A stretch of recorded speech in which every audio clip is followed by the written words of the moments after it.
તમે પણ દિવસના 2 થી 3 માવા ખાઓ છો? કાચી પાથરીના માવા, પાનની પત્તીના માવા, ટેન્શનમાં ખાવા છે માવા, બાયડીથી સંતાઈને ખાવા.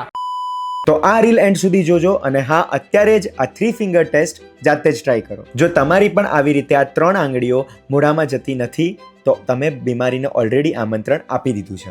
મેડિકલ સાયન્સની ભાષામાં આ પ્રોબ્લેમને OSMF એટલે કે ઓરલ સબમ્યુકસ ફાઇબ્રોસિસ કહેવાય છે. જેમાં તમારા ગાલની આ અંદરની નરમ ચામડી એકદમ કડક પ્લાસ્ટિક જેવી થઈ જાય છે. અંદર જે આપણે કોલાજન ફાઇબર્સ હોય છે એના આડા અને ઊભા વધારે પડતા પટ્ટા બની જાય છે, જેના કારણે એકદમ કડક બની જાય છે અને આના લીધે તમારું મોઢું ખોલવાનું સાવ ઓછું થઈ જાય છે. અને મેન યાદ રાખો કે ખાલી આ વસ્તુ માવાથી નથી થતી, આ મેન વસ્તુ થાય છે સોપારીથી.